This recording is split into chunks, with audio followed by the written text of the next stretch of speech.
Welcome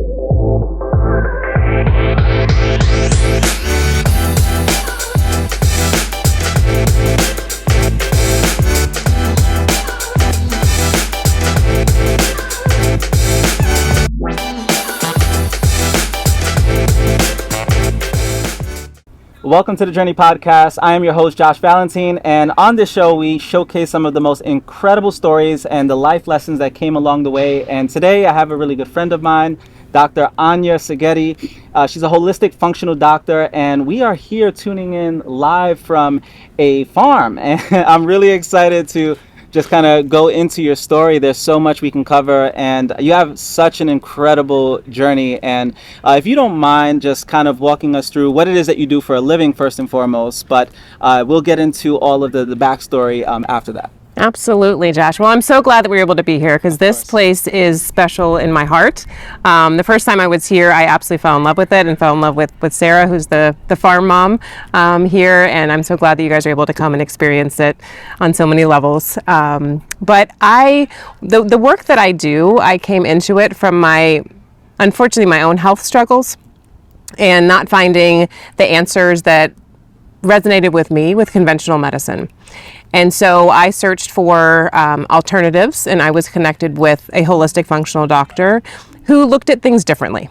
So there are certain diagnostic tests that we can run to see the cause of symptomology or disease within the body.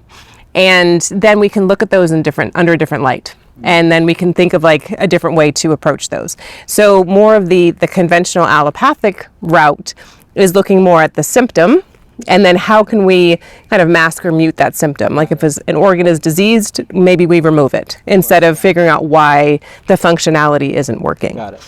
And so holistic functional medicine is looking more at the why. Let's dive down. Let's, instead of, cutting off a weed at the top, let's dig down to the roots and pull those roots out and actually investigate what's going on behind the scenes. For sure. So for me personally, it was my thyroid that was dysfunctional. And it actually took many years to properly get the testing done correctly, to be properly diagnosed, to know what was going on. Yeah.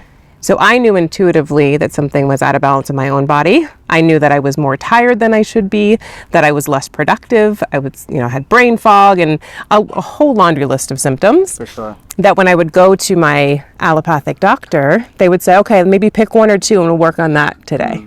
Yeah. Instead of when I worked with my holistic functional doctor, they were like, what are you eating? How are you sleeping? How's your stress? How are your relationships? They were looking at so many different pieces of the puzzle. For sure. They even asked, like, how are you feeling today? Are you happy? Yeah. Like, most doctors don't ask questions like that, unfortunately.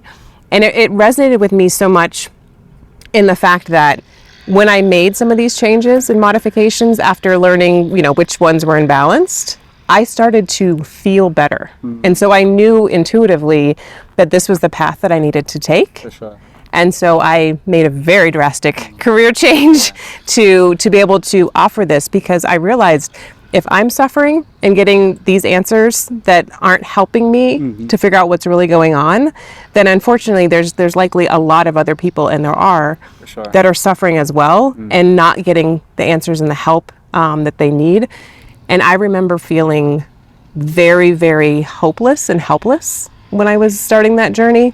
And that is a terrible, terrible place to be sick and not being able to be perform at the level that you want to, whether it's with your hobbies, with your job, in your relationships. You're just not there and not present. Sure. And then to not get any answers or any hope or any help from the people that you thought were in position to be able to offer that for you. Of course. And so that's a big part of what I do, is just really reaching out and offering the message of hope, the message of healing, that there are other things we can do. There's other avenues we can explore to uncover where imbalances may be in the body. And then using magical things like food as medicine, getting out in nature as therapy to help calm the mind, to help calm the nervous system, so that the body can actually really heal. For sure. I love that.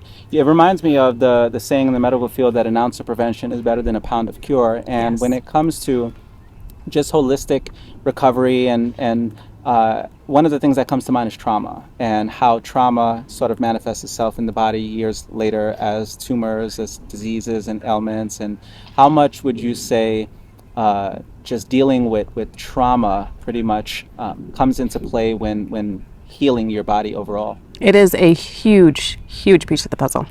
And I'm so glad that mental health has come into the spotlight more now. Sure. And then I think recently trauma has come into the spotlight as an underlying cause or trigger of any type of chronic disease. Yeah. And I actually talked with Gail Guardo and Bloom about this as well. She also shared very openly about her thyroid dysfunction. And she shared that when her thyroid dysfunction was actually coming to light, when she was really feeling all the symptoms of it, she was having a very challenging career. Her parents' health was not doing well. She had young children she was caring for. So we work, and they're beautiful things. Of course. Children are beautiful gifts. There's challenges with that. Yeah. Our parents, obviously, beautiful gifts. As they age, there's challenges with that. So when you tie all that together, traumas like that can actually build up and then trigger imbalances in the body. And that's some of the areas I look at with my patients too. I go back and I do an entire timeline with them. Mm-hmm. And we can say, okay, what happened? When was the last time you felt healthy? Yeah. It was 2000. What happened before 2000? Talk to me about that and what happened in the year 2000. Oftentimes there's a death in the family, yep. There's a divorce, there's a miscarriage, there's bankruptcy, there's losing a job. There's so many factors that our society just shove it down and keep going. Don't even talk about it, don't cry, don't show any emotion, and just keep shoving it down. Yeah. And then that's going to manifest in the body. Absolutely. As a physical symptomology or a disease later on. Sure. You know, it's interesting that you say that because recently I'm an entrepreneur, and as you know, it can be very intense just mm-hmm. navigating through all of those different business challenges. And I've been finding myself in recent months just doing my best to allow myself to process what I'm feeling, mm-hmm. as opposed to just, most men just kind of don't talk about it and bottle it all in. And mm-hmm. I've been finding it actually really, really helpful to just allow myself to feel. And why would you say that that's the case? Just even the benefits of allowing yourself to actually feel what it is that you're going through, as opposed to just masking it with alcohol or mm-hmm. distractions and mm-hmm. things like that. Well, you're able to actually process it then. Mm-hmm. And you can work through it instead of harboring it, and then it's going to constantly be there beneath the surface. Mm. And then your body goes into almost this protective mode, and you get into more of like a sympathetic overdrive, mm-hmm. and you're always in a protection. Mm. And so your guard's always up because you haven't processed that trauma. Yeah, for sure. And so you need to be in the parasympathetic state, which is also known as the rest and digest state, in order to be able to heal. Mm-hmm. And the body's regenerating on a constant basis, even if we're not even talking about disease. Yeah. We're constantly replenishing cells and different things. And if you're not in that parasympathetic state, if you're in that sympathetic state, because you've shoved all the emotion down and you're not dealing with it, not processing the trauma, your body can't heal from simple day-to-day operations to function normally. Yeah, for sure.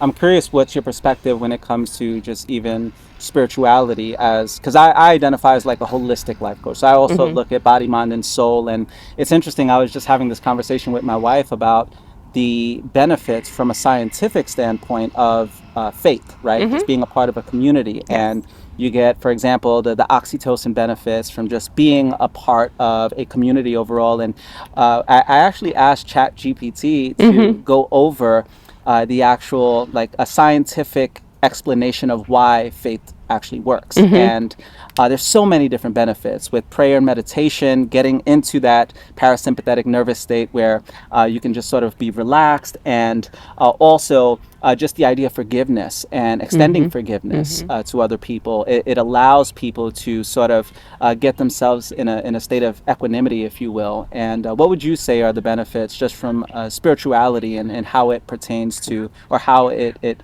contributes to your overall holistic health? One piece that you touched on was forgiveness. And I think a big piece of the healing puzzle is people learning how to forgive themselves. Yeah. And I don't think people forgive themselves enough, and and then they will put themselves second or third, or push them, their health priorities to the bottom because they don't feel they deserve it, because they haven't forgiven themselves for whatever may have occurred. But yes, there's a lot of research that shows that community and faith and having a purpose and not being lonely. Yeah, exactly. The pandemic showed us that loneliness can kill. Oh, yeah. And then if you look at the blue zones, which are the areas in the country that have the most centurions that are actually still productive members of society, which is incredible, they have a purpose. They have community. They have some sort of faith. And I'm spiritual as well. And I love that, and it nourishes my soul, and I find a lot of grounding and with that, and I've leaned on that heavily in my own health journey. And so I know that is a huge piece of the puzzle with just being able to heal the soul and being able to give yourself that pause and not have to carry it all yourself. For sure. And know that there's something bigger and higher that is looking out for you and is there with you through the struggles. Like we're not guaranteed a struggle-free life. We're going to have struggles, but it's how can we build up resilience of course, to be able to respond during those times of struggle and stress versus just reacting. Yeah, it's interesting that you mentioned that, because one of the benefits that ChatGPT had mentioned was just helping you sort of get through the very difficult times when you have that hope, even if it's a placebo effect that's taking place, but the fact that it can get your body back into homeostasis, knowing that, okay, there's some bigger meaning here, that God's got me, I'm going to be okay, there's a bigger purpose. There's a lesson behind this. There's a lesson behind it. This too shall pass. It's all of these things, just navigating through life. And for me, it's just so much better. Like whenever I have the conversation about spirituality and whether or not it's truth, for me, it's, well, does it have utility? Is it valuable? Does it work? Does it work? And it simply has, especially with navigating through very difficult seasons. For yes, sure. absolutely. And the placebo effect too, but also if you just say, there's research showing that people that were going through different types of even cancer treatments and were given, unfortunate,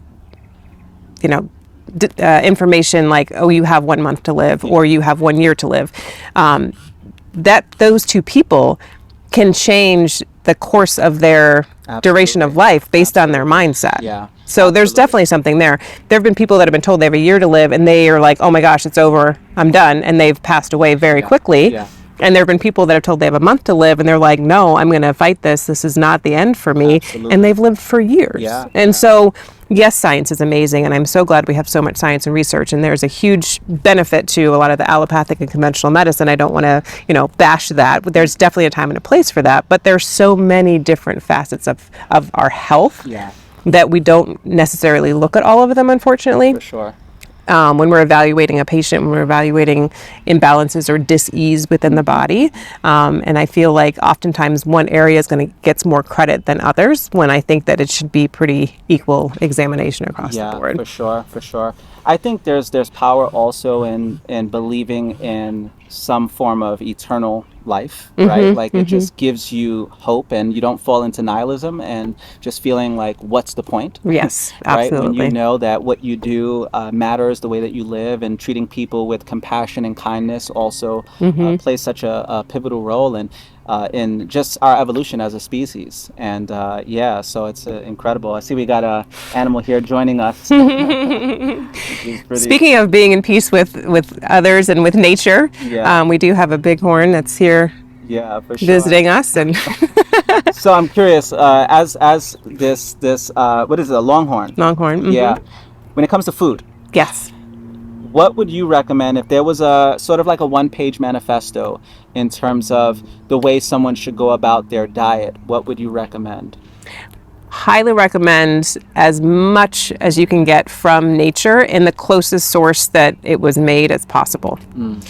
I think once man gets involved and manufactures things, that's when there are components that are no longer natural to our body, and we're still learning how bad some of these things are for us long term. For sure. Because they're basically doing a science experiment on us that we are funding without our consent, unfortunately. So getting back to nature as much as possible. There's definitely a spectrum, because I understand like there's not, food like this isn't available to every single person, unfortunately, right now, but there's definitely a spectrum. So growing it yourself would be optimal. If we can do that, grow it yourself, harvest your own animals would be ideal. And then we kind of move down to kind of what we're doing on the farm is looking at, okay, we know that there's farms near us. Most people for the most part, generalization, can find a farm or be able to source farmed produce, or if they're consuming animal proteins from that source. So that would kind of be the next, and I think that's where most people could potentially fall into.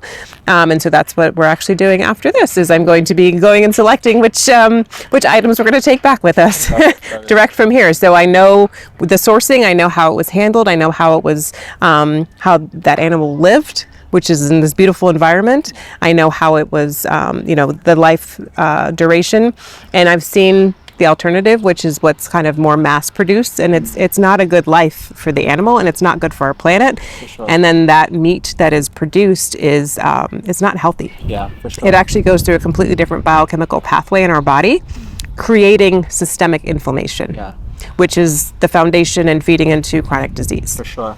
So trying to stay away from that as much as possible, and consuming things that are in a package or a bottle or a wrapping of any sort, and anything that has more than 5 ingredients. Yeah. Kind of like those general rules.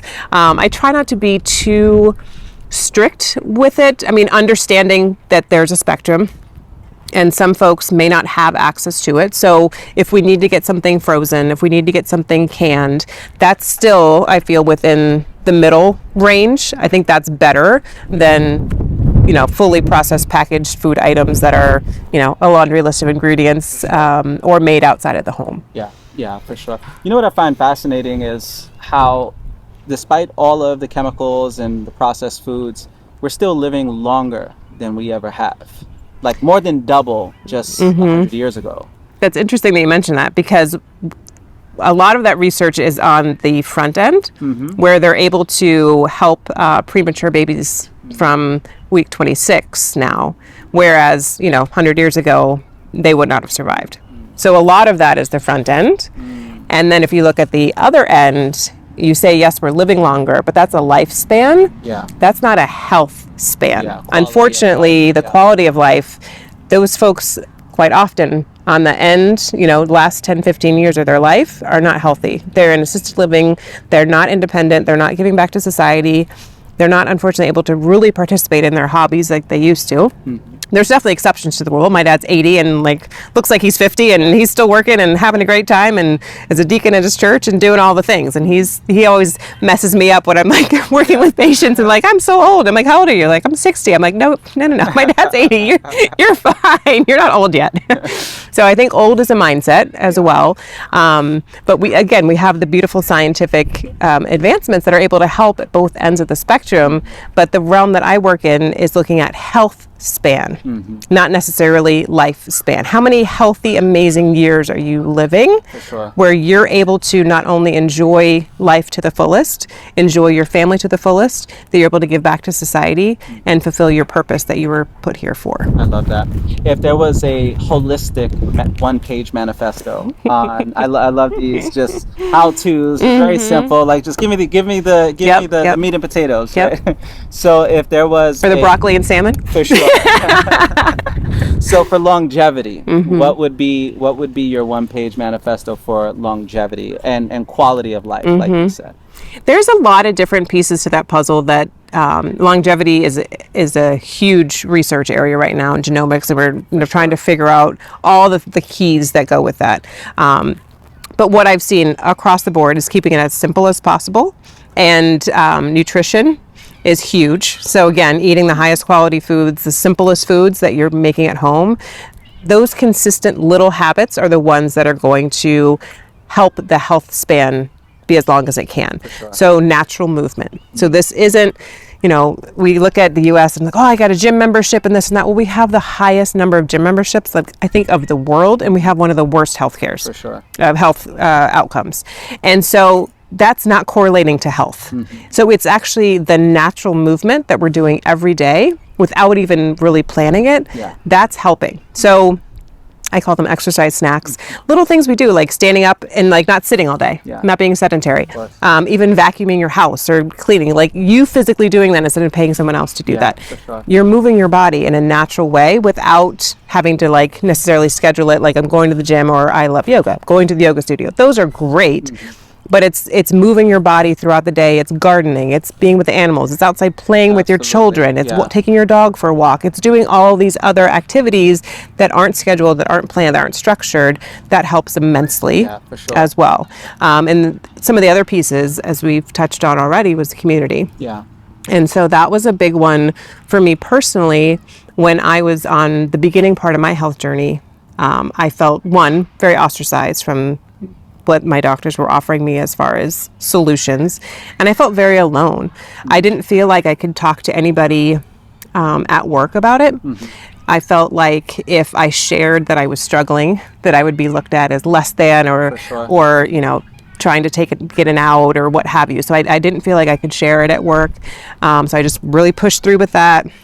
I didn't feel like I could share it with my hobbies. I was doing Ironman triathlons and ultra marathons, and it's a very high energy, very competitive groups. And so I didn't feel like I could connect there and share what was going on with me personally. So I felt very alone. And so I think that added into the despair and hopelessness that I had during that phase. And like I mentioned with the pandemic, we've seen that loneliness can definitely kill. And so not having community and not having the purpose, and that's going to negatively affect our health span as well. So that's something with my own practice that I'm actually starting up this month is a community for folks for women primarily, that were suffering with hypothyroidism, Hashimoto's, which is the autoimmune thyroid, which is what I have, so that we can come together and share our wins, share our struggles, be a support network for each other, and really just be there to lean on, to share, you know, what's working, what's not, and help each other heal and heal together. I love that. Yeah, it's so incredible. You know, you mentioned community, mobility, these things. I remember I was on a podcast recently, and there was a doctor on there that was asking the person who was doing the interview, he said, do you know what's actually the most important part of the body as you age? And the guy, of course, you know, he said, you know, brain, heart, and it was actually none of those things. It was the thigh muscle. And he said the reason it's the thigh muscle is because you need your thigh muscles for mobility and to get around, to meet with your community, like you mentioned. If you're walking around, gardening, it's so important to just have that strength. And whether or not it's true, but it makes a lot of sense. And it's so important to just be able to be mobile. And I love, you mentioned blue zones, Okinawa, Japan, just studying what adds to their longevity, and a lot of it is just getting out, moving their body with Tai Chi, or just you know, being amongst their family, the diet, of course, and all of that. So, and you mentioned the thigh muscle. That's interesting too, because flexibility and the thigh muscle, they sit on the floor to eat very often in Japan.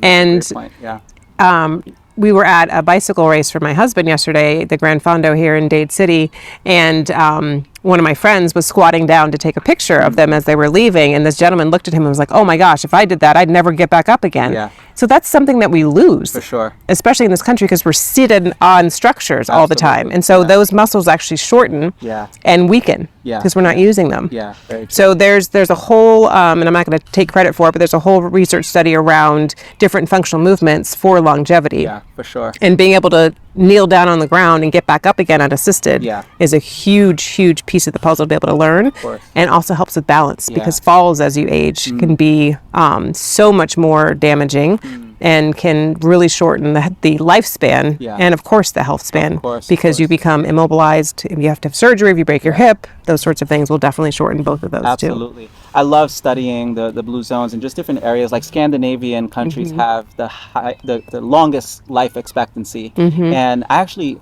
discovered while reading a book, have you heard of the term hygge, like the Danish? There's a Danish term referred to as hygge. I know your husband is from Hungary, so on the other side of the pond.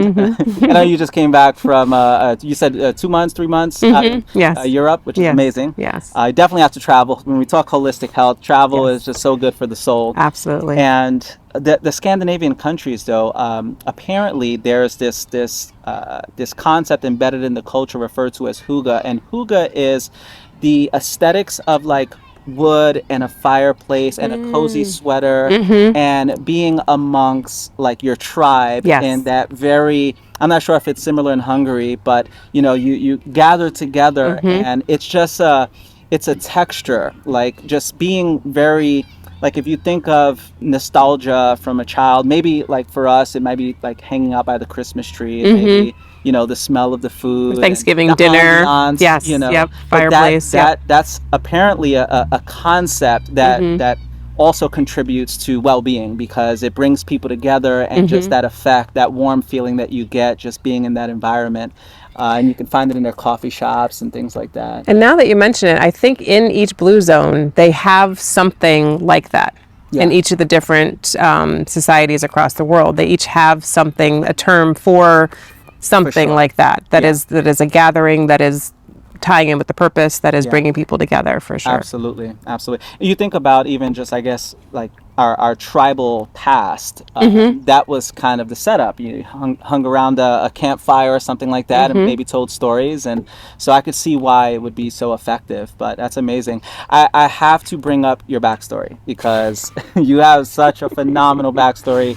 And you would not think that your backstory is military. You wouldn't think that is, just such an expansive story. And it's interesting, you were talking to my wife, and you had spent some time in the Bahamas for the work that you did with the Coast Guard. Walk us through a little bit of your childhood and how you ended up enrolling in the Coast Guard.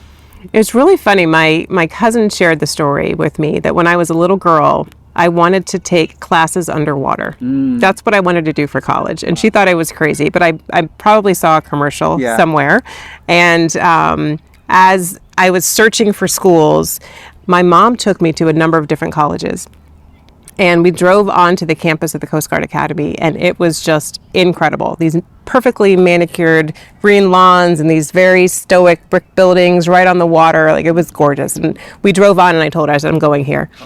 And she laughed at me, because she was like, you don't do what I tell you to do. Yeah. You're going to go to 4 years of someone else telling you what to do, and you're going to actually survive. But I applied to a couple different schools, and I got accepted to the Coast Guard Academy, and so I took it because I was very determined and stubborn. Then, probably still am now. And so I actually chose the major of marine biology first, and I quickly switched it. So I went to, they would have these luncheons from all the different majors, and the professors would speak about the major and why they are in that profession. And when you're a freshman at any military academy, there's a lot of restrictions on how you can eat. Absolutely. And the positioning you have to be when you eat your meals. So any excuse I got to not have to be there for mealtime and eat somewhere else, I took it. So they had all these lunches that you could go to and hear about all the different majors. And I remember my advisor was speaking on, she was mechanical engineering. And she was talking about how, for her dissertation, she focused on the heart as a pump and studying blood flow rates throughout the entire body, and how that tied in with mechanical engineering. And I was like, that's it. That is incredible. I loved it. So I switched majors, went to mechanical engineering, and was the only female in my classes, because that is not a very... well attended for women for whatever reason. I loved it. I didn't care. I remember one class, I'm sitting there, studiously taking notes. The teacher pauses, looks around, looks at me, and he's like, "You're the only one." I'm like, "That's the only one awake, or the only girl?" I don't know. But a very dear friend of mine, who was 2 years ahead of me, she was the first woman of color to graduate engineering from the Coast Guard Academy for any engineering. And then I was the first woman of color to graduate mechanical engineering from the Coast Guard Academy. Wow, that's amazing. Pretty crazy to think about. It wasn't that long ago, but there's still, there's still some firsts to be had. So that gave me the opportunity to work in the engine room on a ship, which was incredible. I loved it. I loved getting down and dirty in the engine room, covered in oil, working on the generators with the guys. I absolutely loved it. It was incredible opportunities. We'd pull into port, and I'm fueling the thing, and we're just doing all the stuff. So it was awesome. So I got stationed in some amazing places. I was in Florida. I was in the Bahamas. In the Bahamas, I worked at the U.S. Embassy and worked with the DEA and did some pretty awesome operations with them. Can't talk about all of them. No, I'm kidding. But that was an awesome experience. And then I was stationed out in San Francisco, which was also incredible. And they gave me the job title of public affairs officer. So I was public affairs officer for the entire West Coast, just about, for the Coast Guard, which was a pretty incredible experience. Yeah. I was able to meet Nancy Pelosi and Arnold Schwarzenegger and some pretty awesome people to give them tours of the base, and held some pretty high up press conferences where I'm like directing the conference. Was interviewed live on Fox News, and they picked me up in a town car and brought me to their studio. So it was incredible. Some pretty cool things that I did while I was in the service. And then when I got out, I actually worked for Johnson & Johnson as a surgical medical device sales rep. Yes, I didn't know that. Which was a pretty incredible opportunity to see a different side of medicine.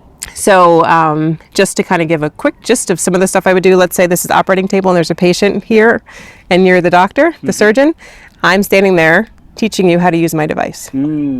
Wow. So that was with an actual patient there. With an actual patient there. Really? So that was talk about high stress and make sure you know what you're doing and getting it right. Don't cut that. Don't cut that. Yeah. Oh, man. So that was pretty incredible, but definitely a different side of medicine than intuitively what I wanted. And I think that stress, coupled with the stress of my hobbies at the time, is kind of what led me down the path. Plus some personal stuff too. I mean, I had my own traumas and things that happened that definitely, when I look at my own timeline, I can definitely see how all these pieces played into my disease progression. For sure. But that's a little bit getting into how I got to where I am today. No, it's so fascinating. I can talk to you, all day of just about so many different experiences that you've had. And I'm curious, I love talking about the valley. And when I say the valley, I mean like the very difficult times. And I'm sure people who are listening, like, yeah, sounds all amazing. Everything is just, success. And, she's doing what she loves and she had such an incredible career. But what would you say have been some of the most challenging aspects of your entire journey? And like, what did you learn from them? Probably one of the most challenging was losing my mom. I was 27. Yeah. And my sister was a freshman in college. So wait, nope, that means that I was 26. Anyway, I kind of blacked that time of my life out a little bit because it happened relatively quickly. And she was just such a vibrant, amazing human that and she was the one that always put everyone else first. We'd come home for Thanksgiving and there's just people at the table and I'm like, who are these people? And she's like, I don't know, they didn't have a place to go, so they're just here. So she just was that soul that she would just help anybody, anywhere. And so I think that was probably the hardest for me to understand why someone of that caliber would be removed from a place that needed her. For sure. And then there's other people that like are here, and it's just like you struggle with that in your mind of the whys and what's the purpose behind it. And so battle. Yes, so that was very, very challenging. And my father's amazing, but he's very kind of standoffish, and so I organized everything. Organized the funeral and the funeral home and coordinate, like all those pieces. I just kind of went into overdrive, managed it all, got it done, suppressed it all, went back to work. So kind of like we do, and didn't really give myself time to process it. And so I know that was, again, a piece on my journey that didn't serve me because I didn't deal with it at the time. Got it. So that tied into, again, I know myself, I have a whole, line of things that went out of, off track, if you will, in my own health struggles. And so that's how I know to do that with other people, because we all have that. For sure. And then it was even a couple years ago that I was still really, really struggling with her loss. My husband will tell you there were times when I couldn't even watch a movie with a mother that got sick. And if the mother died, I was done. I couldn't work on, her birthday, anniversaries, that sort of thing. I'd have to just schedule myself off for that day because I was a wreck. I couldn't even go to church on Mother's Day because they would honor the mothers, and I couldn't do it. I would lose it. And so I had done, talk therapy and different things to kind of help throughout the years, but I actually found hypnotherapy that worked amazingly well for me. Yeah, same here. Amazing therapist that, we went through the whole process, and I'm, ugly crying and everything, but he was able to. And people ask me, like, how would you describe it? Well, our conscious mind is protecting us. Mm-hmm. And so we have all these beautiful walls up to protect us because we've gone through hard times. All of us have, whether we want to admit it or not. Mm-hmm. And then the subconscious is where the work really needs to be done. For sure. And so hypnotherapy is basically asking permission of the conscious mind to step away or step aside so we can go into the subconscious mind.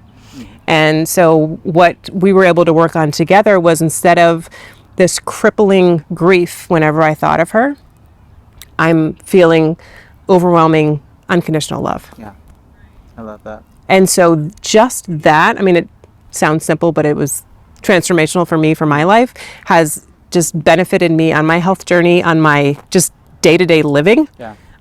So much, and I recommend that for patients as well, to be able to do that. Absolutely. You have to be in the right mindset for it. Yeah, you have to want it. Open and receptive. Yes.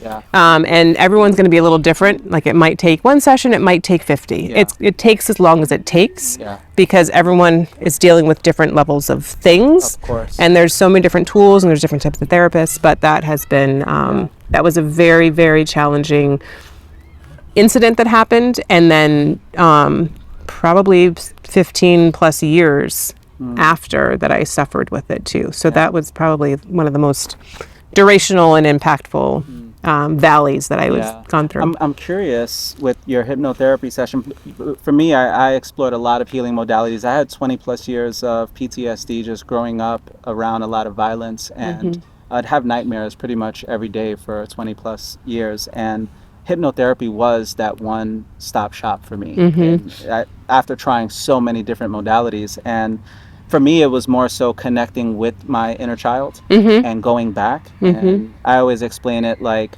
being the father who sort of abandoned his child, and his child was waiting there at the windowsill on a rainy day, and the father said he would come back to play with the child, and the child just stays there waiting for his dad's return. And I saw that little boy, and just reminding him that he was enough, reminding him that he's a big, strong man now, reminding him that he's safe. That's what did it for me. And I'm curious, with your session, was there any specific like reframing, or was it like inner child work? Was it you going back and sort of just reminding yourself of something? He had me go back to moments of my life that after she had passed, and bring her with me and show her all those moments and see how proud she was in those moments.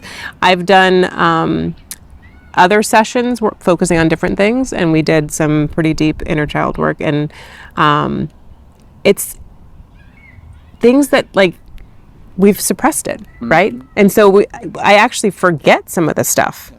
Because I've tucked it away so nicely in this nice little box that you consciously forget about it, because it's protected. It's tucked away.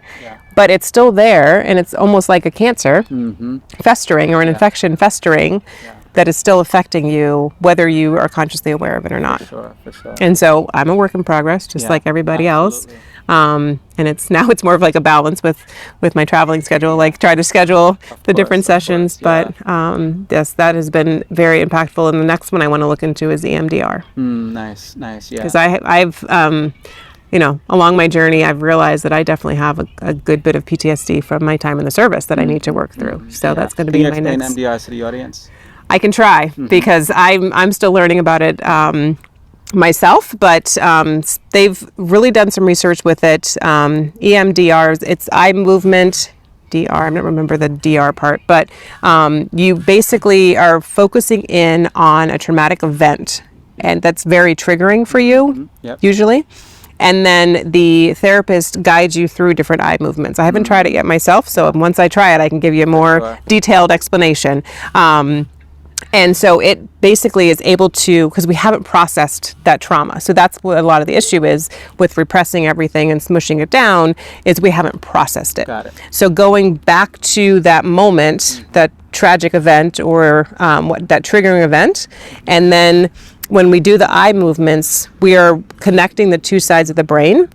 And then we're able to process that emotion from that event. Yeah. And then it's not as triggering. So it kind of like calms the trigger down and helps the body work through it. Fascinating. So I'm terrified and excited to do it because I've had colleagues that have done it, and they said just be ready because it does bring up a lot, which that's the point, right? It's like I think in our society we're so used to just shoving things aside or shoving things down and not dealing with it that we're so afraid to face being even uncomfortable, let alone, we've all had the stuff, the triggers, the traumas that are painful. Absolutely. And we need to experience that pain to be able to move through it. Of course.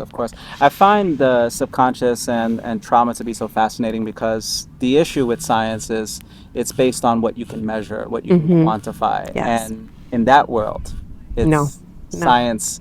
Science has virtually no value. Once you cross that threshold, there's nothing to be measured. And I think the only thing they can really measure is the person's outcome.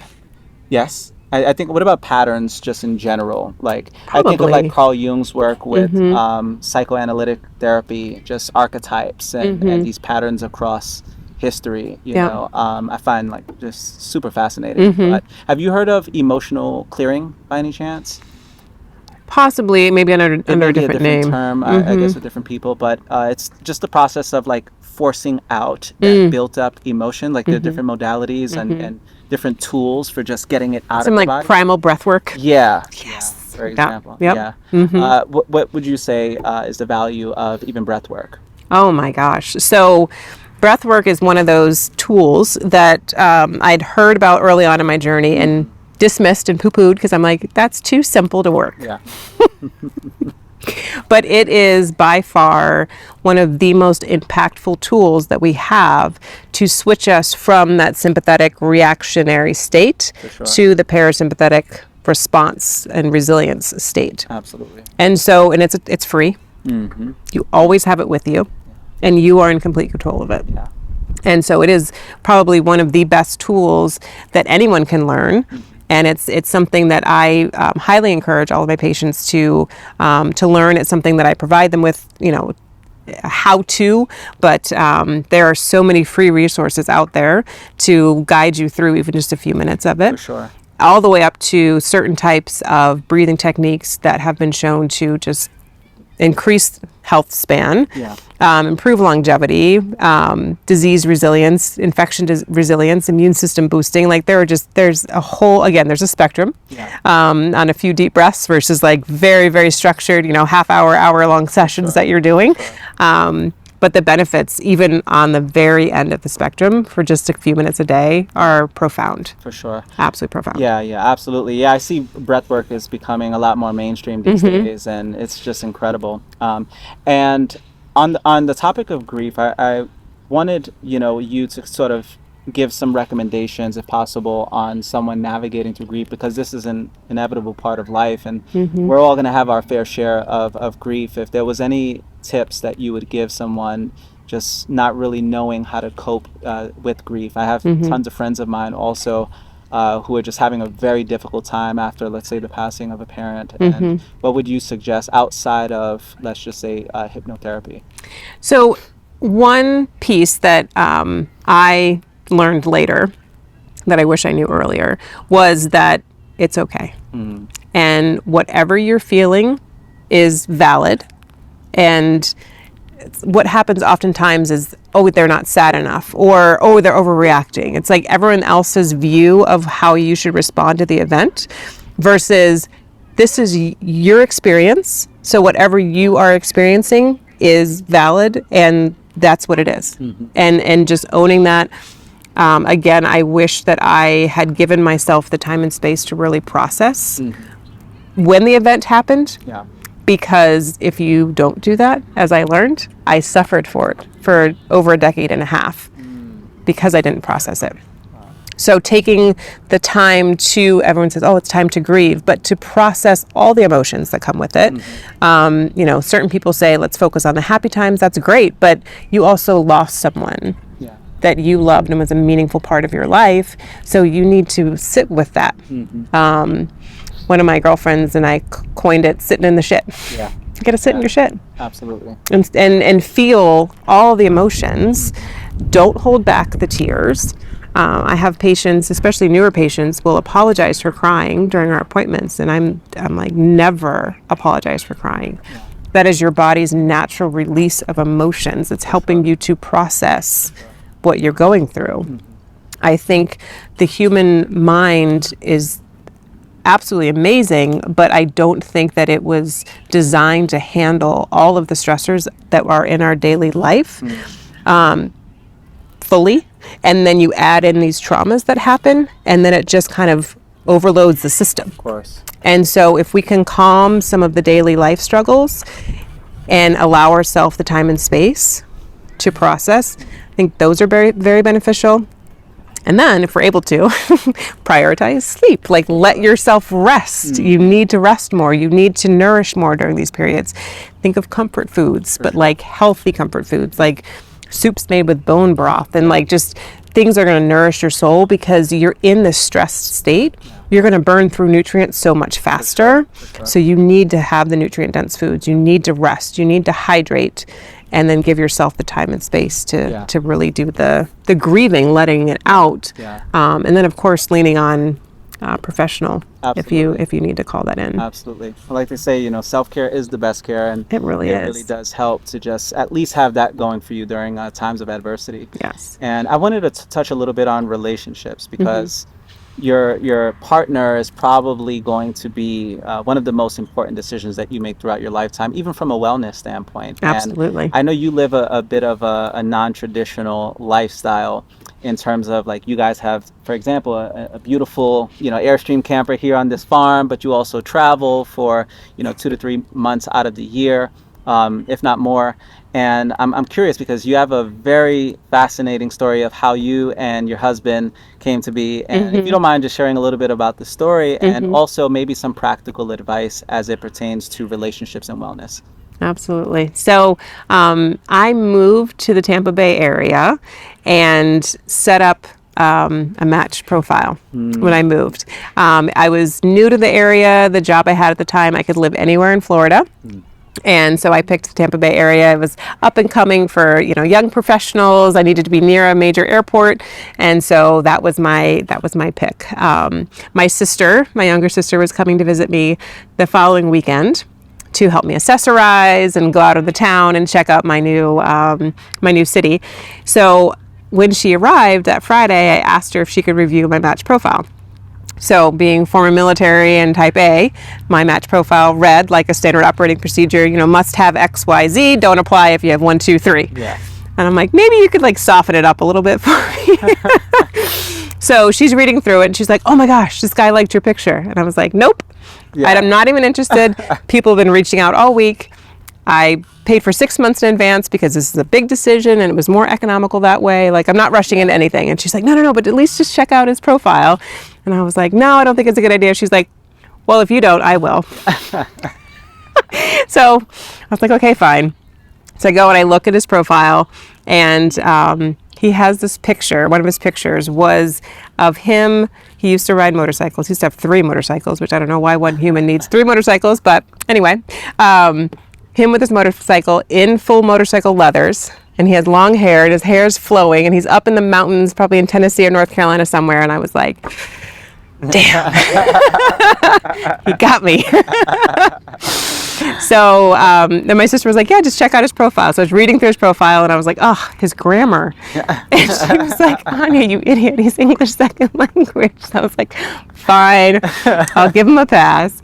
And I invited him out with us that night, and he had plans. So when I dropped her at the airport, I invited, he mentioned maybe we could go grab a drink, and we went and grabbed a drink. And I think he talked for the 2 or 3 hours, and I just sat there quiet because I'm very shy. I'm an introverted person, but I'm extroverted in my environment, and he's very introverted as well. But he'd kind of been on a couple first dates, so he knew that he needed to keep the conversation going. But that was the only person I met with, the only person I spoke to on the phone with, and that was my match experience of being on match for 5 days. That's incredible. And how long has it been since? That was January was 10 months. Wow.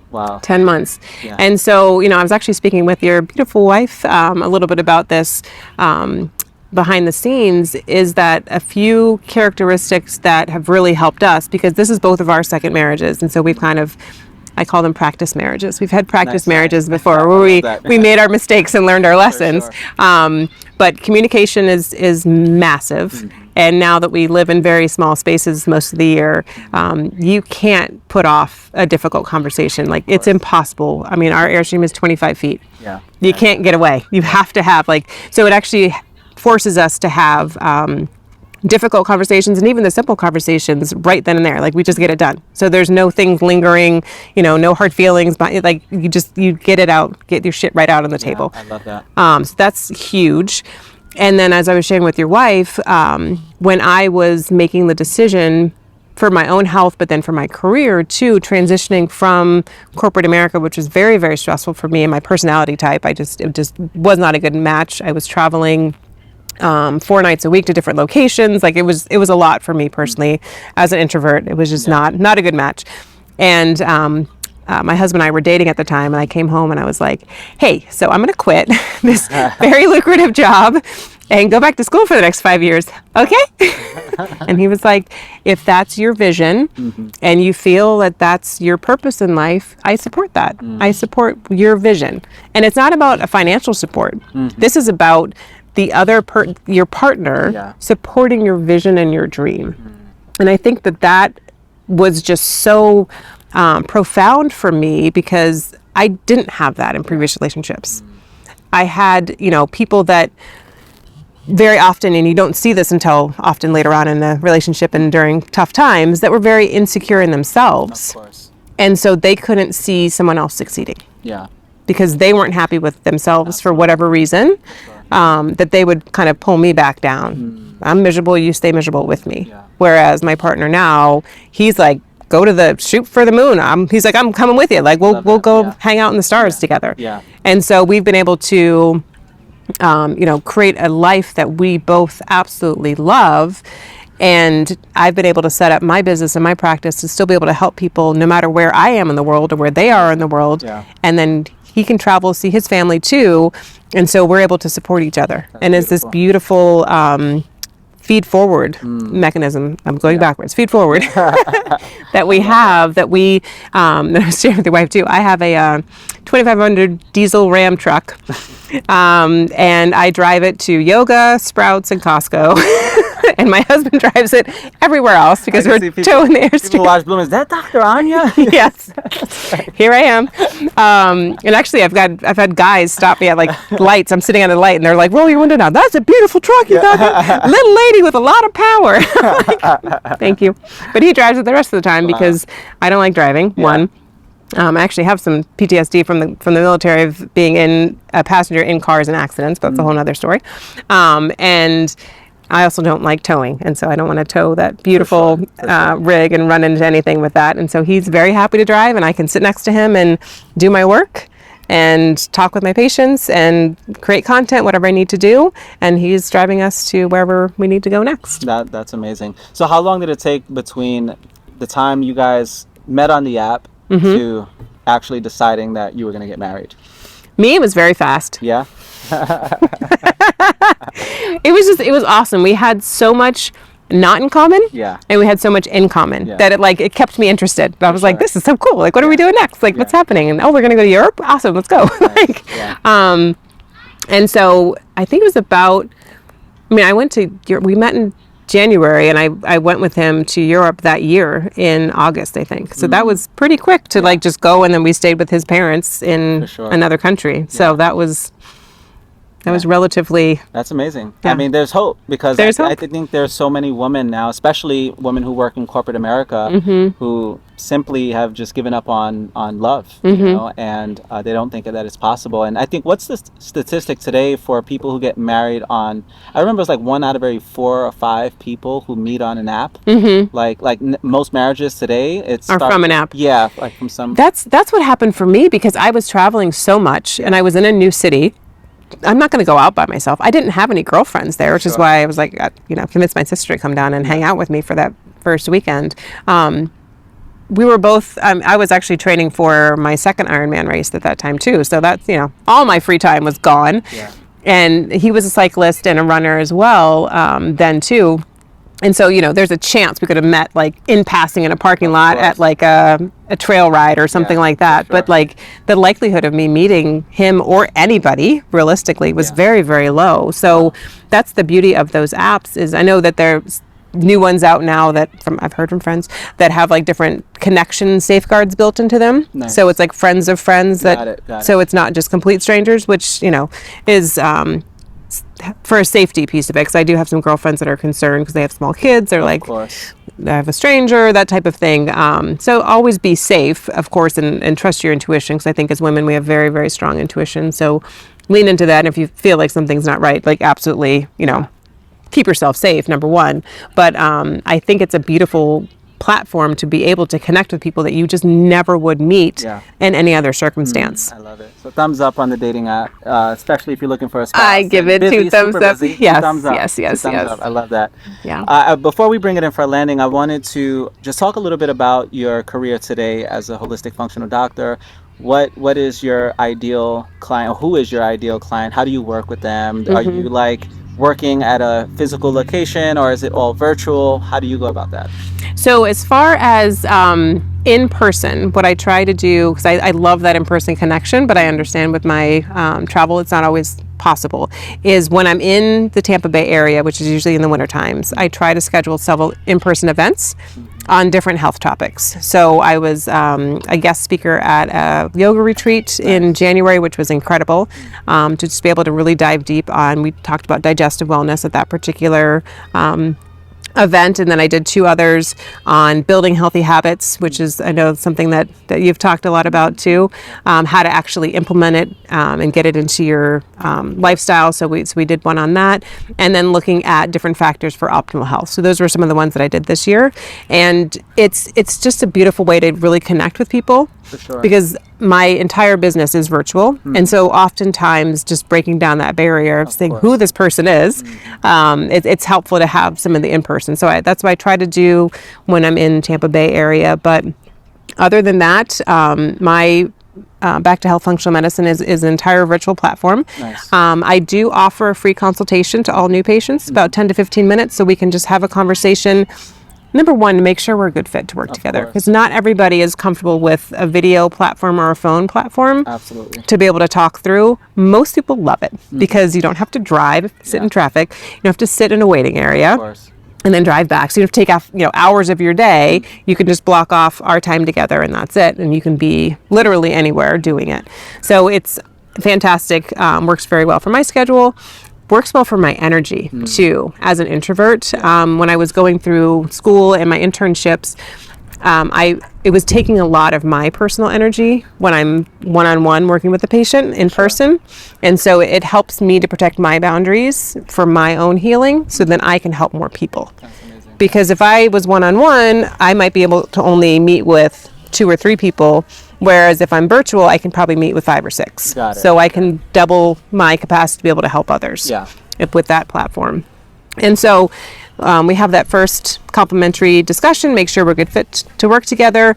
I have them fill out a few quick questions just to make sure, the concerns that they have are things that are within my wheelhouse to help them with, which 99% of the time they are.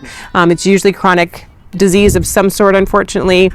And then if they would like to move forward, we schedule an initial appointment, which is about an hour in length, which is very unusual. Most doctors are, 10 to 15 minutes at the most.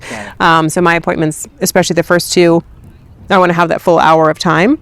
And I have them fill out very comprehensive paperwork so I can get that whole health history. So we go back to, how was the person delivered? Because that's the foundation of their immune system. So I want to know how they were delivered. Were they breastfed? I want to know about their familiar history. What conditions do your siblings have, your parents have, that sort of thing as well. And then we go through their entire health history. And so we look at which imbalances in symptomology they have today. And then we go back to, like I mentioned, when they were healthy last. And then we start to figure out where things went off track to decide where we need to investigate deeper. For sure. And so each person's going to be different. Of course. Even if, your wife and I walked in with the same diagnosis, we got there 2 different ways because we have 2 completely different lives and health histories and experiences and diets and lifestyle factors. genetics, what have you, we're two completely different individuals. For sure. And that's where I think one of the biggest foundational differences with functional medicine versus allopathic medicine is we are looking at the individual versus just a condition or a disease state. Yeah, for sure. And then I dive deep with different diagnostic testing.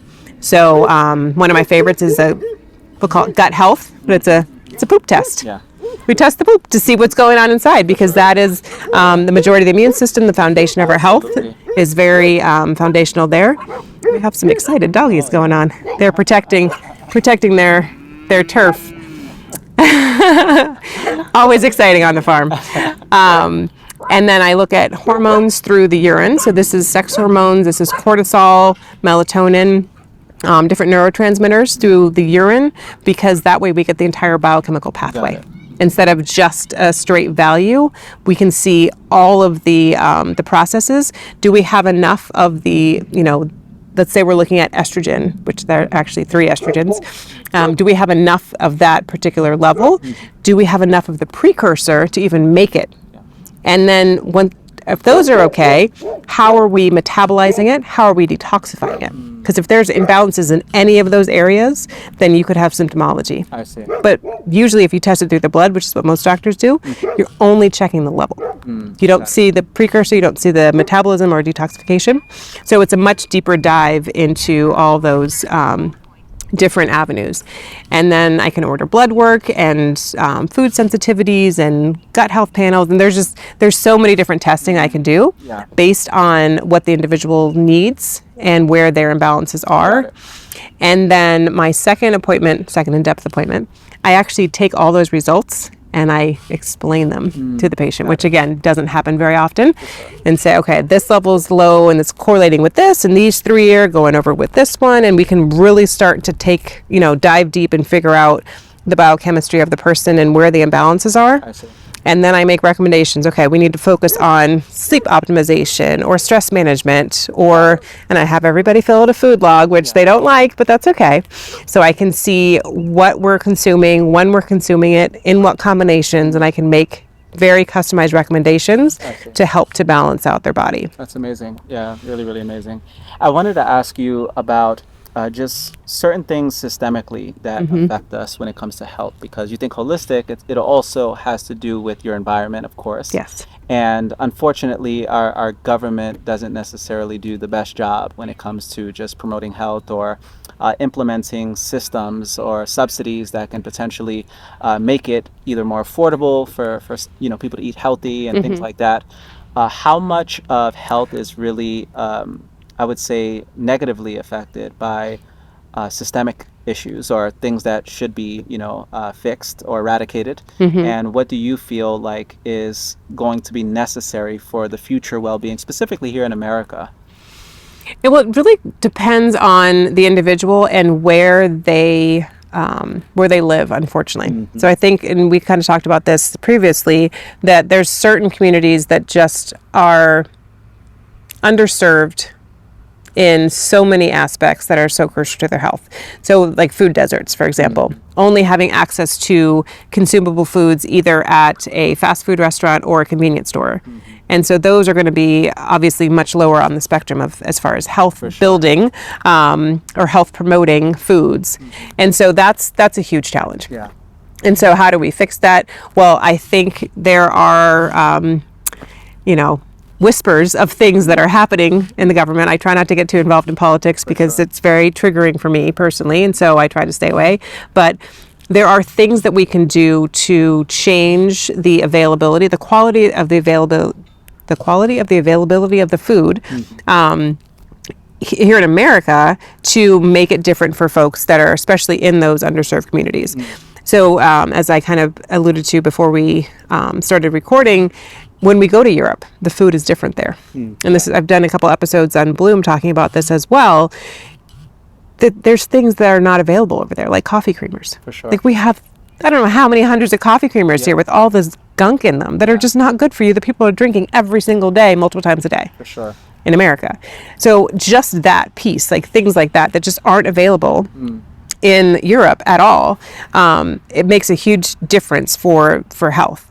So if we were able to really take a deep dive into the food that's available here, and I call it food loosely because a lot of it has all these manufactured ingredients that are lab created food is supposed to nourish the body, and I don't feel like those things are actually nourishing. I think they're damaging the body.